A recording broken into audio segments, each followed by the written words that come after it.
যারা অন্য ধর্মাবলম্বী আছেন নমস্কার। আমি আপনাদের কাছে আসছি, আরো তো মনে দেখছি সারকে দেখি সারকে না তো এলাকা কথা বলতে শুধু দেরি হয় সাধু ভাষা দিলে কথা বলতে পারি।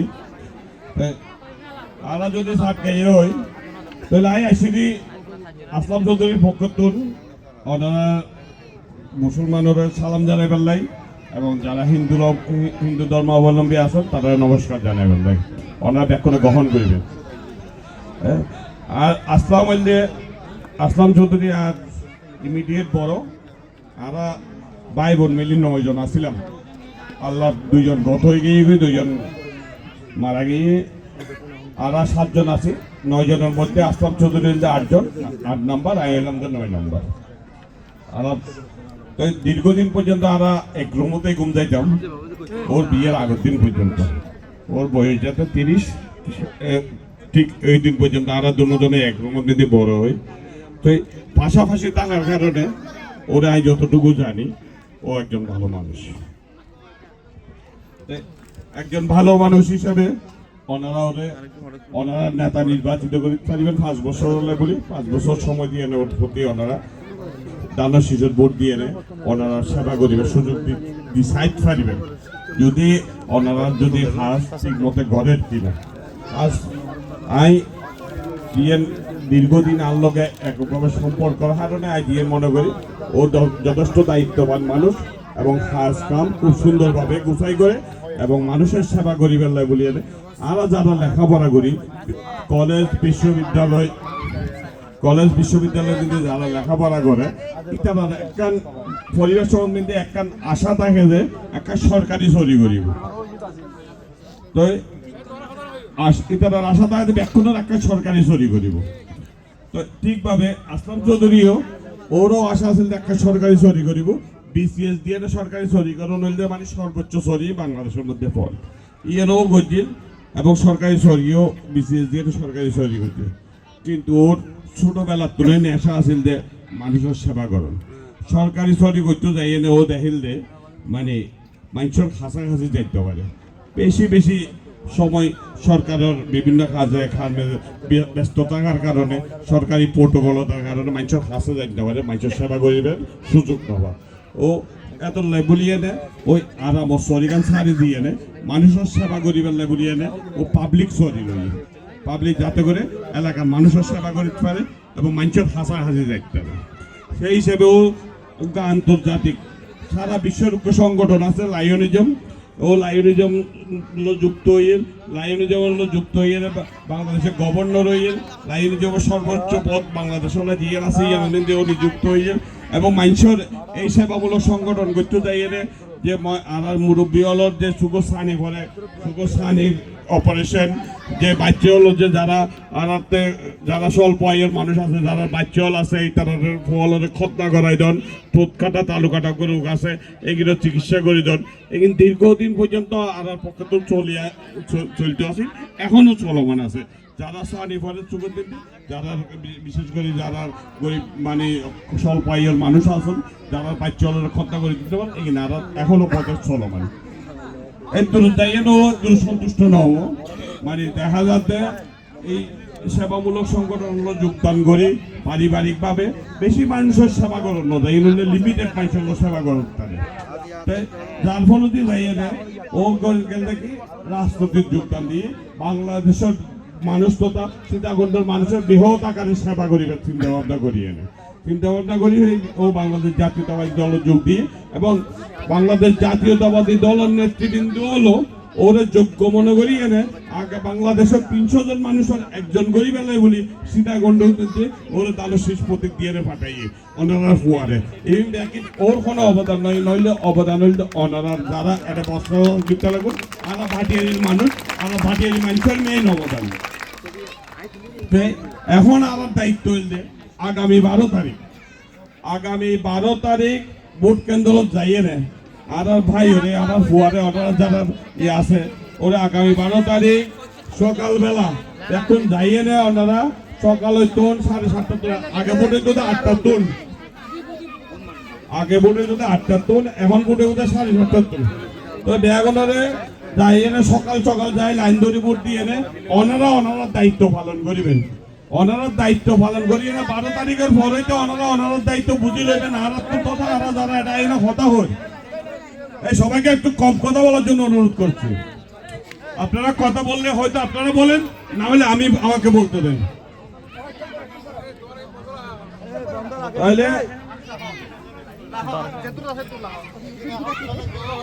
কথা যদি আপনার ওইটা যদি হয় তাহলে আপনারা আপনাদের দায়িত্ব বুঝে নেবেন। 12 তারিখে পরে এতটুকু পর্যন্ত হচ্ছে আমার পারিবারিক কথা।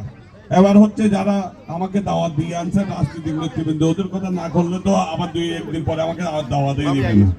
তাই এখন বিএনপি এমন একটা দল, যেই দলের প্রতিষ্ঠাতা জিয়াউর রহমান সাহেব 3.5 বছর ক্ষমতায় ছিলেন, ক্ষমতা সেবা করার সুযোগ পাইছেন।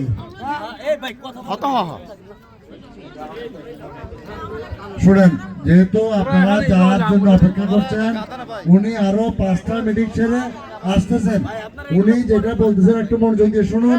আপনাদের প্রার্থীর যিনি 3.5 বছর ক্ষমতায় ছিলেন, এরপরে যখন ওনার মৃত্যুবরণ হয় একটা চট্টগ্রামের একটা অ্যাক্সিডেন্টের মাধ্যমে, যখন মৃত্যুবরণ হয় তার কাছে কি পাওয়া গেছিল, যারা বয়োজ্যেষ্ঠ মানুষ আছেন যাদের বয়স 60 বছর হয়েছে এখানে তারা জানবেন ওনাকে কি পেয়েছিল।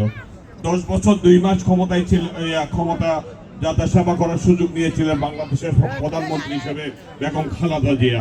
এই যে 12-15 বছর স্বামী স্ত্রী দুইজনেই, যে একজন প্রেসিডেন্ট একজন প্রধানমন্ত্রী, এটা বিশ্বে আর কোনো জায়গায় নেই, একমাত্র বাংলাদেশে ঘটেছিল। এই যে একটা বিরল ঘটনা। এই 15 বছর যারা শাসন ক্ষমতায় ছিল তারা তাদের শাসন ক্ষমতা থাকা অবস্থায় নিজের জন্য বাংলাদেশে তথা সারা বিশ্বের মধ্যে এক টুকরা জায়গা কোনো জায়গায় কিনে নেই। তারা শুধু মানুষের জন্য করে গেছে। এই বাড়িতে ছিল যে খালেদা জিয়াকে যে বাড়ি থেকে বের করে দেওয়া হয়েছে, এটাও দিয়েছিল সরকার জিয়া রহমান মারা যাওয়ার পরে। এখন যে গুলশানে একটা বাড়ি আছে সেটাও দিয়েছিল সরকার। একটাতে থাকবে, একটাতে ভাড়ার টাকা দিয়ে তারা জীবনযাপন করবে। এটাই ছিল হচ্ছে মোটিভ। তাইলে বুঝতে পারেন একটা পরিবারের কি অবস্থা থাকলে একটা বাড়ির ভাড়া দিয়ে তাকে চলতে হইতো। তাইলে এরা 15 বছর দেশের ক্ষমতা, শাসন ক্ষমতা বা তাদের উপর ন্যস্ত ছিল। এমন একজন স্বামী, দুইজন মানুষ তাদের উপর ন্যস্ত করে যারা তাদের জন্য একটা বাড়ি করে নেয়, তাদেরকে কি আমরা বিশ্বাস করতে পারি না? তাহলে সেই পরিবারের যার মা ভালো, যার বাবা ভালো, সেই পরিবারের সন্তান কোনোদিন খারাপ হইতে পারে না। পারে কিনা মা বোনেরা বলবেন? তাইলে ওই পরিবারের সন্তান এখন নেতৃত্বে আসছে, জনাব তারেক রহমান। ওনার বাবা হচ্ছে প্রেসিডেন্ট, মা হচ্ছে প্রধানমন্ত্রী। যারা দীর্ঘ 15 বছর দেশে ক্ষমতায় থাকা অবস্থায় দেশের তারা কোনো ক্ষতি করে নেই, মা বোনদের লাভ ছাড়া এবং মানুষের কাজ করা ছাড়া। আপনারা যারা আমার সামনে বসে আছেন আমার মা বোনেরা, তারা অনেক ভাগ্যবান। এই কথা বলছি যে দলের সব আপনারা শুনতে আসছেন। বেগম খালেদা জিয়া যখন প্রধানমন্ত্রী হয়েছিল 91 সালে, তিনি প্রথম কাজ করছিল আমাদের বোনদের জন্য, যারা স্কুলে পড়ে, যারা স্কুলে যায় তাদেরকে ফ্রি স্কুল করে দিয়েছিল। এখন তাদেরই সন্তান তারেক রহমান দেশে প্রথম আসে, প্রথম দিন 25শে আপনার ডিসেম্বর ঢাকায় এসে প্রথম দিন বলছে আমার একটা প্ল্যান আছে। গত 5-7 দিন আগে ওনার প্ল্যানের প্রথম অংশ প্রকাশ করছে। ওনার কি প্ল্যান আছে, তাও আমার বোনদের জন্য, আমার মাদের জন্য উনি প্ল্যান করছেন। উনি যদি ক্ষমতায় যায়, ক্ষমতায় গেলে আপনাদের জন্য আমার মা বোনদের নামে ফ্যামিলি কার্ড হবে। সেই ফ্যামিলি কার্ডের কাজ কি হবে? ফ্যামিলি কার্ডের মধ্যে আপনার নিত্য প্রয়োজনীয় জিনিস বলতে আপনি দেশের একজন ঘরের খোরাকের জন্য যা লাগে, খাওয়া দাওয়ার জন্য যা লাগে, তা স্বল্প মূল্যে ওই কার্ডের মাধ্যমে কিনতে পারবেন আপনারা। ওনার তাও আমার মা বোনদের জন্য, ওনার মা যেমন করে গেছেন, ছেলেও আসে সে তেমনি ভাবে মা বোনদের প্রথম চিন্তা করছে মা বোনদের জন্য। তারপরে চিন্তা করলো হচ্ছে কৃষকদের জন্য, যারা বাংলাদেশের মানুষের জন্য অন্ন, বিশেষ করে চাল ডাল যেগুলো উৎপাদন করে। আমরা যদি একটু শুষ্কভাবে চিন্তা করছি, কালকে রাত্রে এখান থেকে 12টার সময় যাওয়ার পরে ফেসবুকে একটা জিনিস পড়তেছিলাম আমি, একটা 1 কেজি ধানের উৎপাদন করতে 864 লিটার পানি লাগে। 864 লিটার পানি লাগে 1 কেজি ধান উৎপাদন করতে। এটা পরে আমি আসলে একটু বিস্মিত হয়ে গেছি, আমি নিজে আবেগ আপ্লুত হয়েছি। কারণ আমরা কি নষ্ট করি, আমরা রেগুলার ঘরের মধ্যে কত ভাত নষ্ট করি, কত খাবার দাবার নষ্ট করি, এগুলো যে আমরা নিজেদের উপর কি অভিশাপ টেনে আনি। যারা মা বোনেরা আছেন তাদের প্রতি অনুরোধ করব, আপনারা কোনো খাবার নষ্ট করবেন না। 1 কেজি 864 লিটার পানি মানে একটা বিশাল গাজি ট্যাঙ্কের সমান, একটা মানে 1000 লিটার গাজি ট্যাঙ্কের সমান 1 কেজি চাউল উৎপাদন করতে পানি লাগে। বাংলাদেশে এই ওয়ার্ল্ডের বিশ্বের শেষ যুদ্ধটা, আমার লাস্টের যে যুদ্ধটা হলো হচ্ছে মিষ্টি পানির জন্য বাংলাদেশ ওয়ার্ল্ডের মধ্যে। এটা আল্লাহ যেন আমাদেরকে না দেখায়, এই দুয়াই করি। তাই এখন যে কৃষকদের জন্য কৃষি কাজ করছেন, আরেকটা হচ্ছে যে হায়াত মত সব আল্লাহর হাতে। সব কিছু আমাদের জন্ম, জীবনযাত্রা এবং মৃত্যু সব কিছু হচ্ছে আল্লাহর হাতে। কিন্তু উনি আমাদের সবার জন্য চিন্তা করছেন স্বাস্থ্য সেবা। স্বাস্থ্য কার্ড আমাদেরকে, মানুষ এই কার্ড পাবে যারা বিশেষ করে কম আয়ের লোক, যাদের অসুখ হইলে ডাক্তারের কাছে যাওয়ার যাদের জন্য কষ্টকর হয়ে যায়, ডাক্তারের ফি জোগাড় করা, তাদের জন্য বিশেষ করে উপকারী হবে হচ্ছে সেইটা হচ্ছে স্বাস্থ্য কার্ড আপনাদেরকে দিবে, যাতে করে কোনো মানুষ বাংলাদেশের বিনা চিকিৎসায় মারা না যায়। কোনো মানুষ যেন বিনা চিকিৎসায় মারা না যায়, সবার জন্য থাকবে এটা। এবং উনি আরেকটি কথা বলেছেন, এই যে আমরা ফ্যামিলি কার্ড, স্বাস্থ্য সেবা কার্ড, এগুলা কাদের জন্য করব? এগুলা দিতে গেলে তো আগে মেম্বার চেয়ারম্যানরা আছেন, অনেকে টাকা পয়সা নিতেন, টাকা পয়সার বিনিময়ে দিতেন।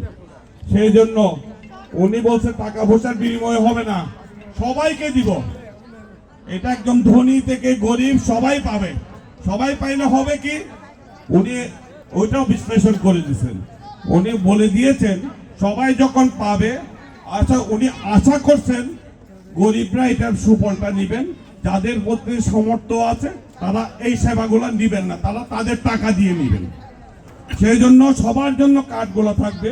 এখানে টাকা পয়সার কোনো বিনিময় হবে না, নেতাদের কোনো দাম থাকবে না এখানে। হ্যাঁ, নেতারা একটু গুচ্ছ হইতে পারে তারেক রহমানের এই সিদ্ধান্তে, কিন্তু আপনাদের জন্য এটা একটা ভালো জিনিস, যেটা হচ্ছে খুবই সুফল পাবেন আপনারা। এই যে ছোট ছোট অনেকগুলা পরিকল্পনা আছে, যেটা বলতে গেলে অনেক সময়ের প্রয়োজন। অত সময় আমি নিতেও পারছি না, আপনাদেরকে দিতেও পারছি না, তার কারণ আমার আরো 2টা সভাতে আমার যেতে হবে। তাই আমার আপনাদের জন্য আমাদের যে পার্টি আসলাম চৌধুরী, ওনার ওয়াইফ আসবেন একটু পরে, 5-7 মিনিটের মধ্যে এসে যাবেন ইনশাল্লাহ। এসে গেছে।